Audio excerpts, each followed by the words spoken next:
Hey, this is Heather from the Renaissance English History Podcast, and this is your Tutor Minute for May the 9th. Today, in 1509, the body of Henry VII was moved from Richmond Palace to St. Paul's. He would be buried 2 days later in Westminster Abbey with his wife, Elizabeth of York. The event was recorded actually like 250 years later by James Peller Malcolm, who was born in America in 1767 but went to London to pursue an artistic career after the American Revolution. He became an engraver who was admitted to the Society of Antiquaries and created books on historical subjects. In 1807, he created Londinium Redivivum, or an ancient history and modern description of London. It was a parochial history compiled from original records such as vestry books, church wardens' accounts, and parochial registers. The dean and chapter of St. Paul's Cathedral gave him free access to their archives.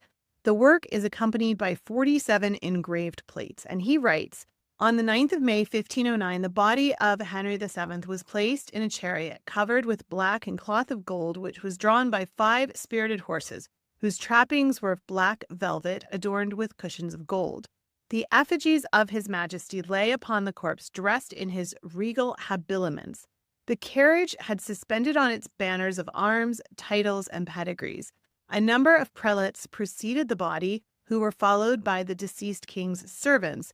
After it were 9 mourners. 600 men bearing torches surrounded the chariot. The chariot was met in St. George's Fields, he died at Windsor, by all of the priests and clergy of London and its neighborhoods, and at London Bridge by the Lord Mayor, Aldermen, and Common Council in black.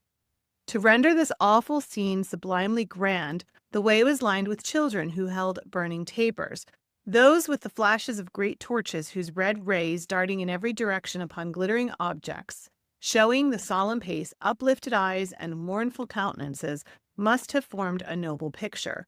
The slow, monotonous notes of the chant, mixed with the sonorous tones of the great bells, were not less grateful to the ear. When the body had arrived in St. Paul's, which was superbly illuminated, it was taken from the chariot and carried to the choir, where it was placed beneath a hearse arrayed with all the accompaniments of death. A solemn mass and dirge was then sung, and a sermon preached by the Bishop of Rochester. That's your Tutor Minute for today. Remember, you can dive deeper into life in 16th century England through the Renaissance English History Podcast at englandcast.com or this channel right here. Go ahead and hit subscribe and have an amazing day.